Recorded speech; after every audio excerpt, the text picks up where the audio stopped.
Nanti kita lanjut lagi dan mengapa perempuan harus berpengaruh.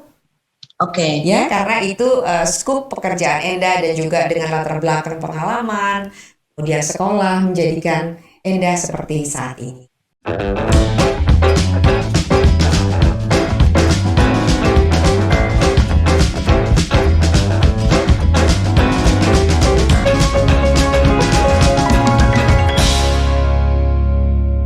Oke, kita ingin tahu lebih lanjut sebenarnya. Kita tuh maksudnya saya dan tentu saja seluruh netizen ya. Ingin tahu seperti apa sih perjuangan seorang Endah Trista Agustiana sampai kemudian beliau ini menjadi salah satu dari 14 perempuan berpengaruh di Asia. Ini kan saya kira sebuah hal yang luar biasa ya. Tidak, namanya boleh dibilang saya yang orang media, boleh dibilang gitu ya. Itu nggak begitu dengar, tapi kayaknya saya memang kurang informasi. Tapi kemudian muncul dan ini munculnya ini saya yakin bukan tiba-tiba karena penilaiannya tentu adalah berdasarkan kriteria yang objektif dan manfaatnya pasti untuk banyak orang. Nah, coba cerita, mengapa bisa menjadi salah satu dari 14 perempuan berpengaruh di Asia? Makasih ya Yuk. Jadi terus terang Yuk, aku juga kesal kalau kesal kalau kita Palembang kan. Nanti dikasih di translate ini buat orang yang non Palembang nggak tahu. Terkesal artinya kaget, terkejut ya. Jadi pada waktu itu awalnya tuh saya tuh tiba-tiba teman saya kebenaran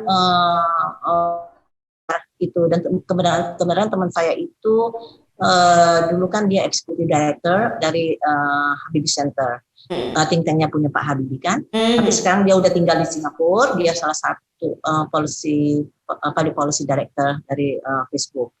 Dia mengeser pertama kali ke saya untuk mengucapkan selamat. Jadi saya baru lihat, dan jujur saya juga tidak begitu familiar dengan DH. Jadi saya mulai searching kan. Apa sih ini? Ternyata ini salah satu koran terbesar newspaper yang cukup yang prestis ya di Malaysia dan Singapura. Kalau nggak salah saya baca juga dia winning award ya.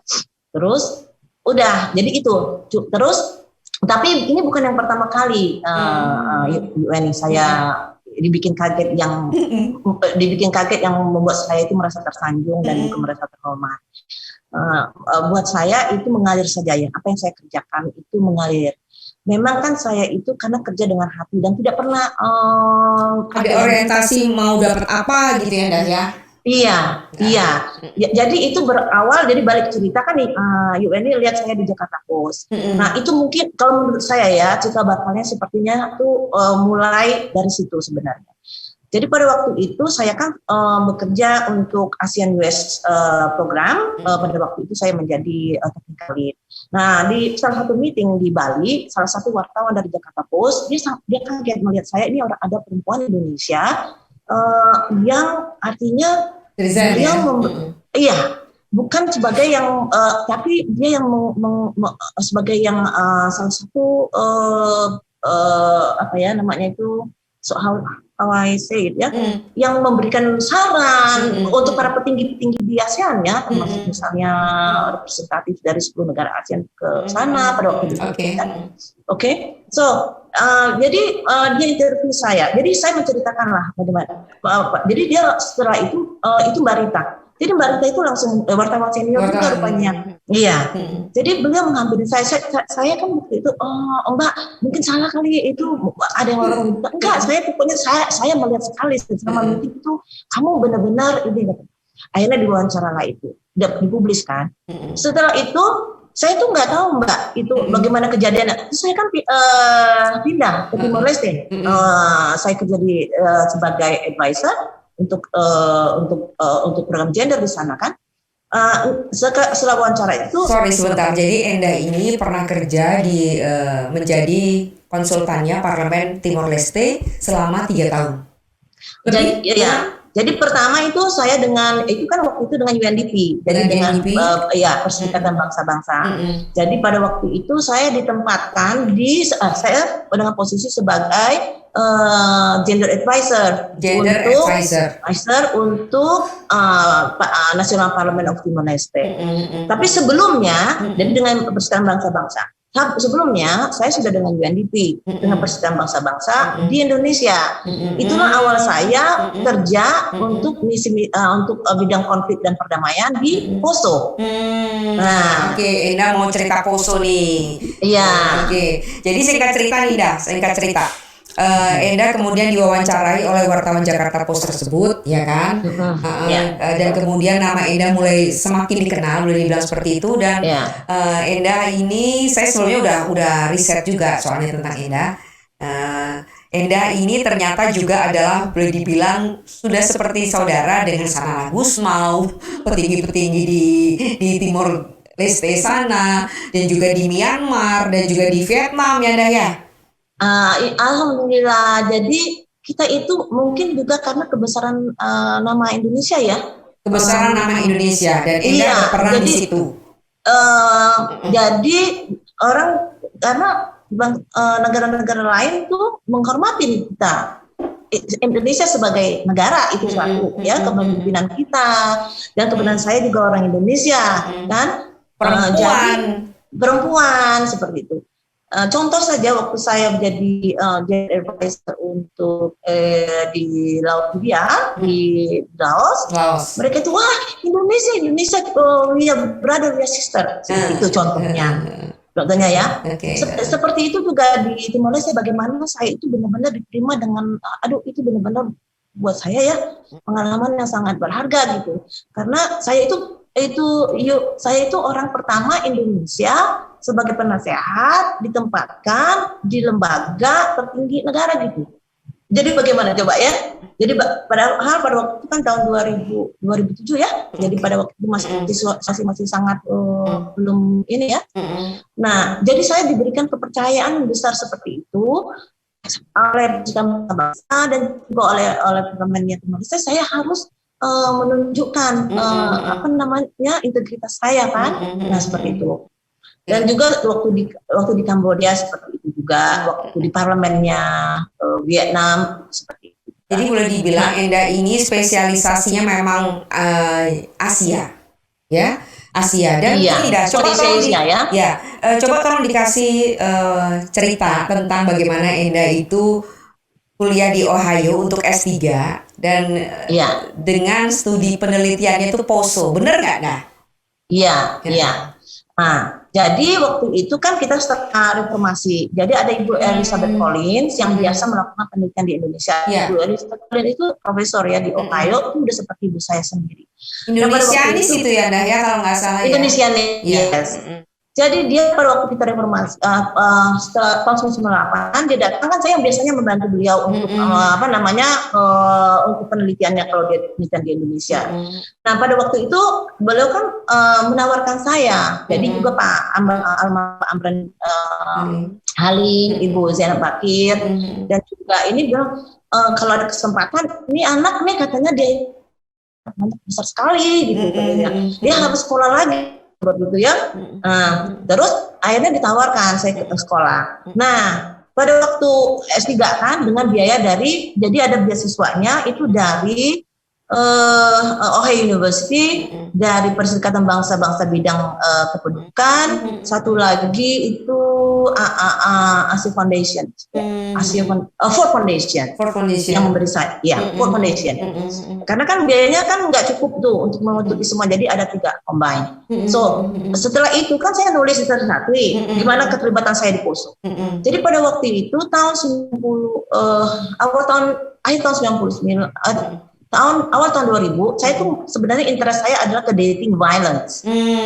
So, jadi kekerasan pada masa pacaran, karena saya bidangnya kan interpersonal cross cultural communication. So, jadi saya itu khusus lagi ya, Nda ya, dating violence itu ya? Iya. Jadi kan sekarang, pertamanya awalnya. Tapi pada waktu itu tidak bisa, susah sekali mendapat bahan terus segala macam ya. Iya.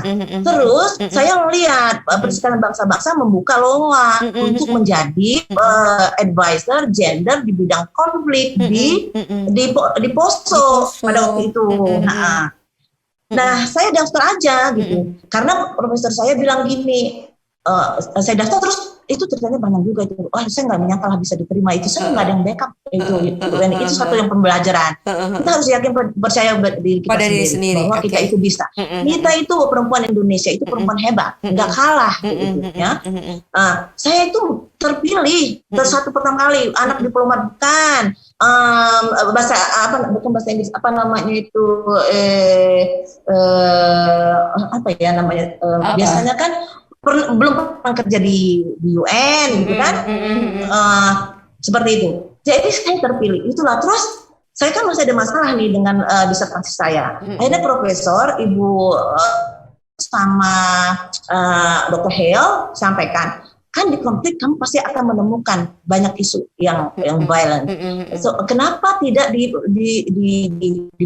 broader itunya ya dibesarkan jangan sama dating violent.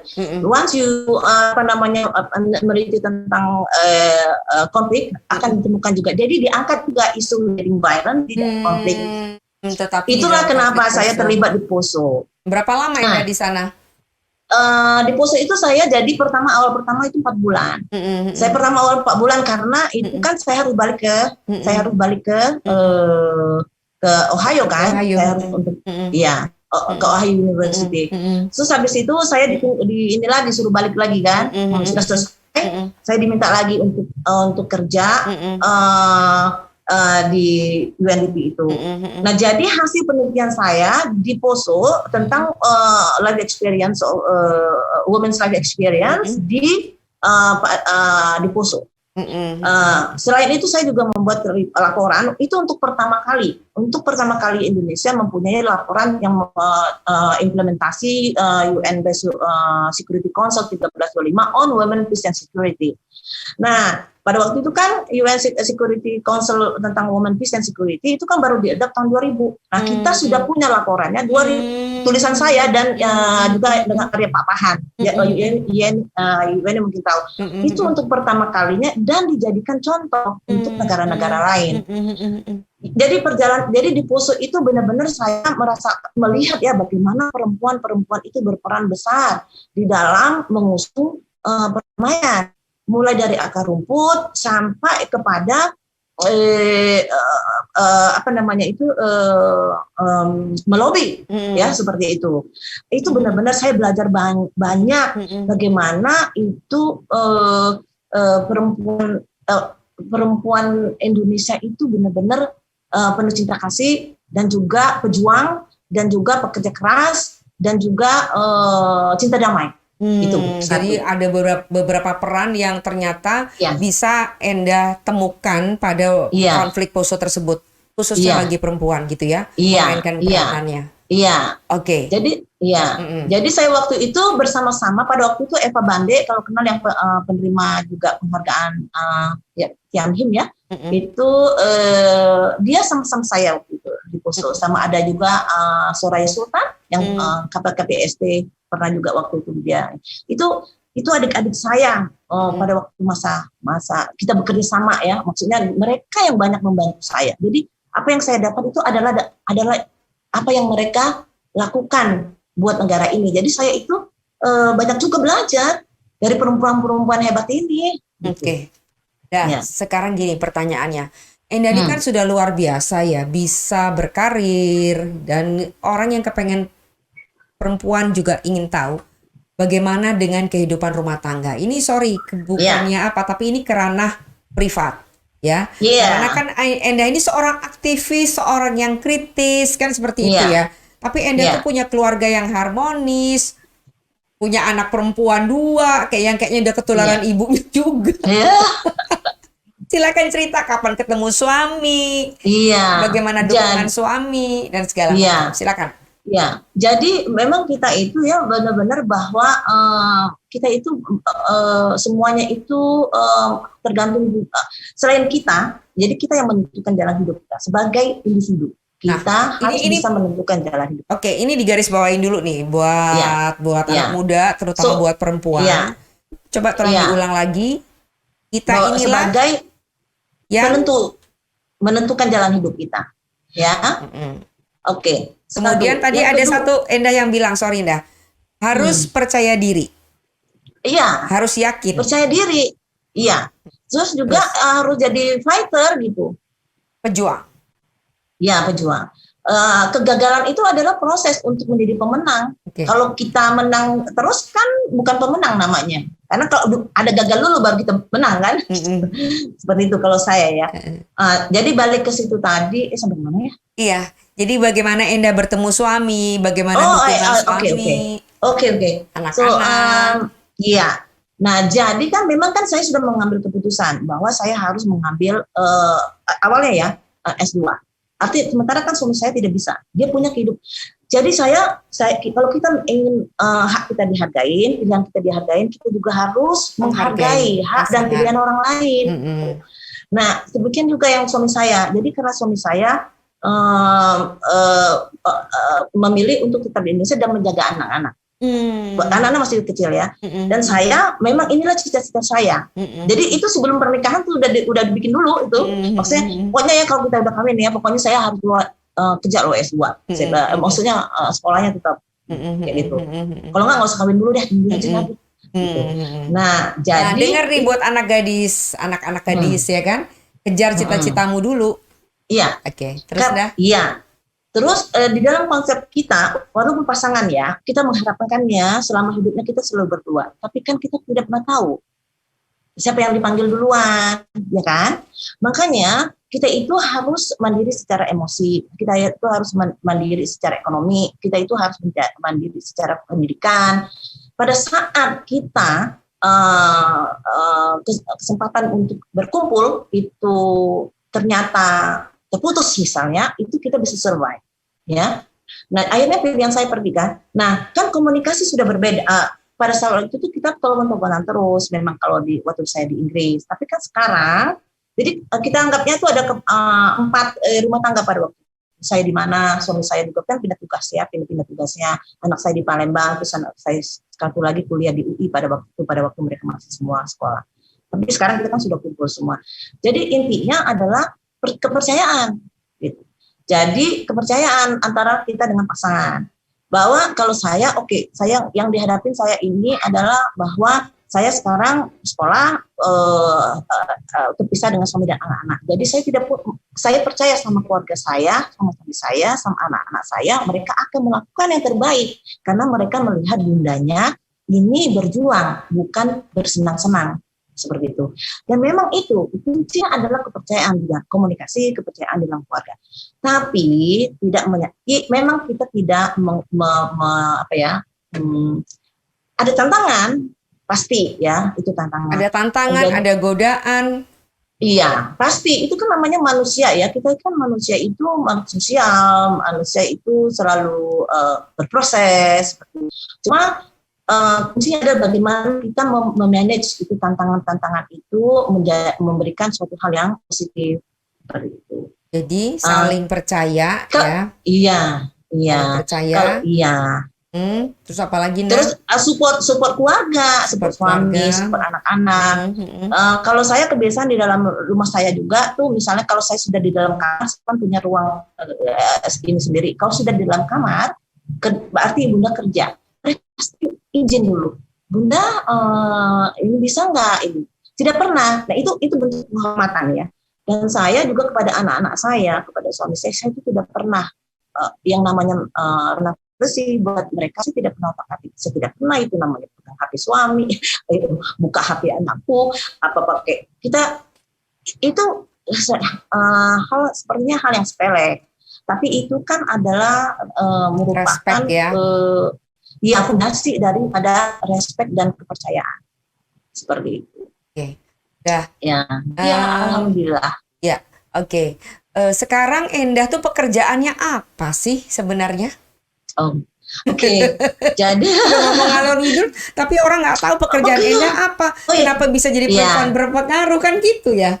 Oke. iya, Heeh. ya. Jadi selama perjalanan ini sekarang ini saya itu jadi penasehat strategis bidang kesetaraan gender dan sosial inklusi serta partisipasi masyarakat untuk program namanya Kemitraan Indonesia Australia untuk infrastruktur. Jadi itu adalah program kerjasama pemerintah Australia dan pemerintah Indonesia.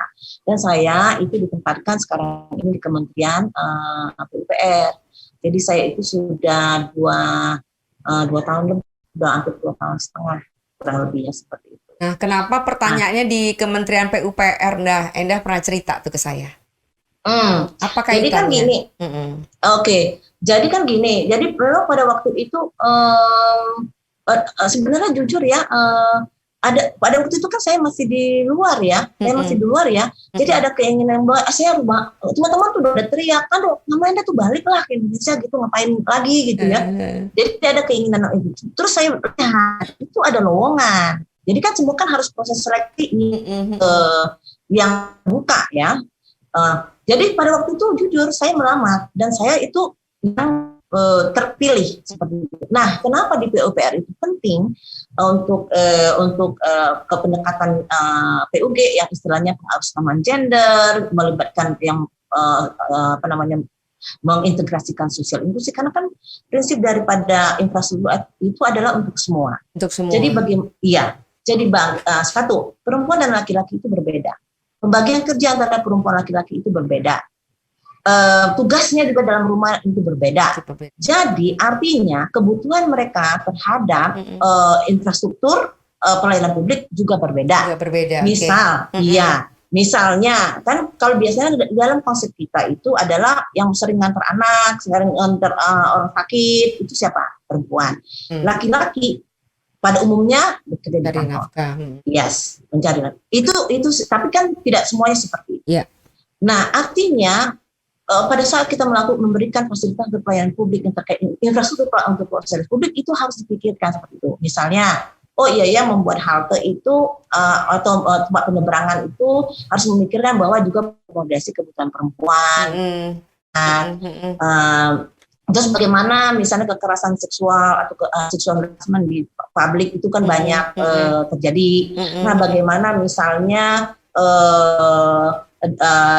itu dilakukan yang berspesifik gender, yang memberikan rasa aman terhadap perempuan.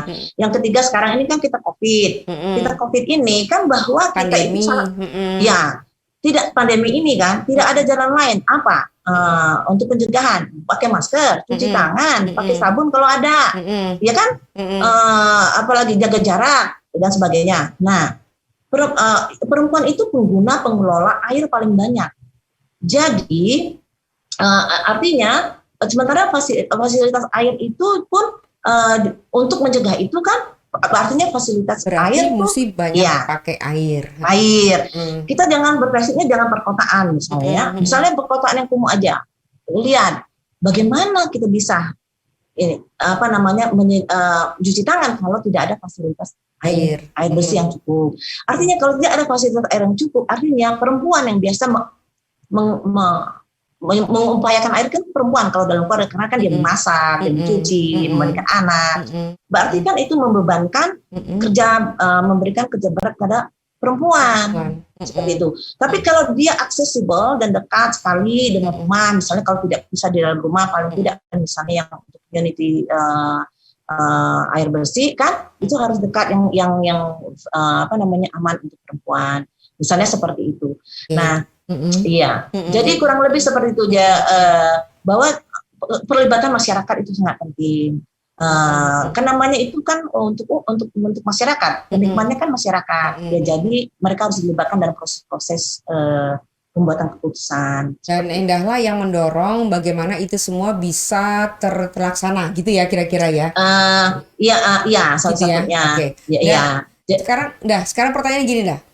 Endah ini boleh dibilang di mana-mana penasehat. Sekarang siapa yang nasehatin Endah? Semua. Ini semua kan.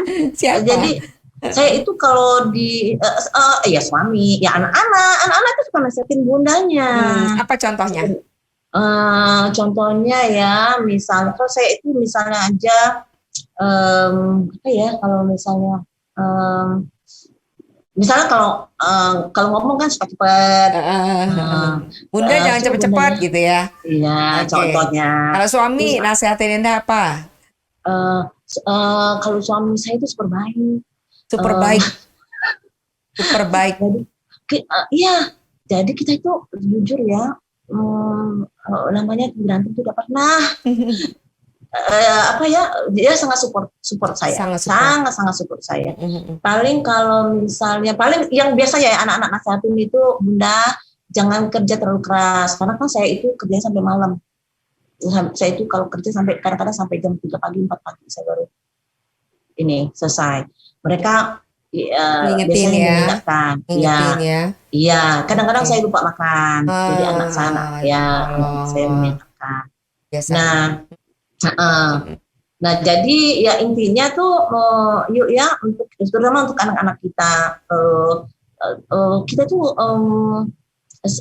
kita harus punya cita-cita yang tinggi. Ya, pokoknya Harus. kita harus punya mimpi yang tinggi. Oke. Dah. Jadi Sekarang arah gerak jalan kita tuh semuanya ke hal yang positif. positif. Oke.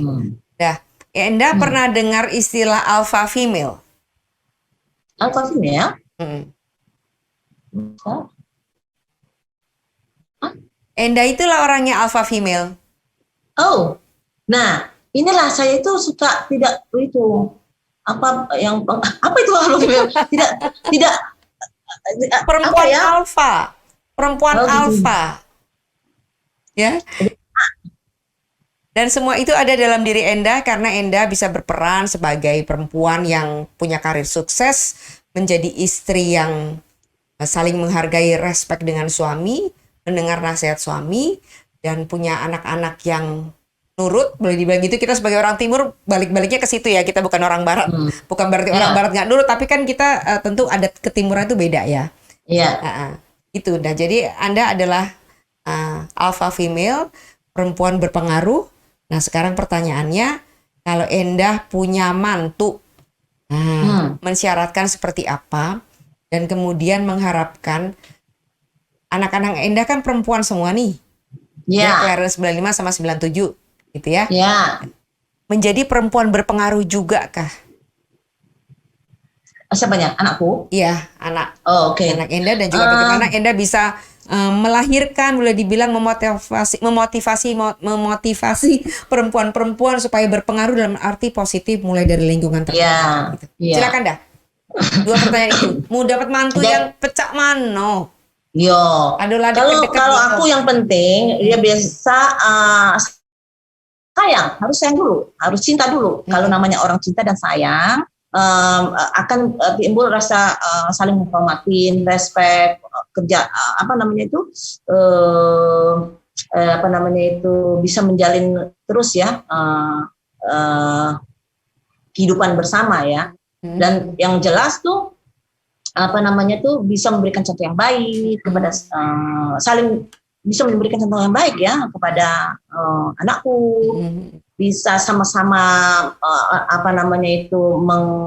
bagaimana kita memanage rumah tangga, keluarga gitu. Nah, seperti itu ya.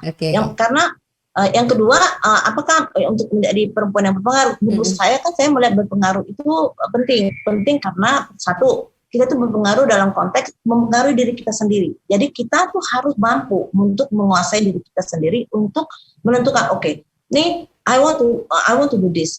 So this is what I'm gonna do. Jadi kita mempengaruhi diri kita sendiri. Once kita bisa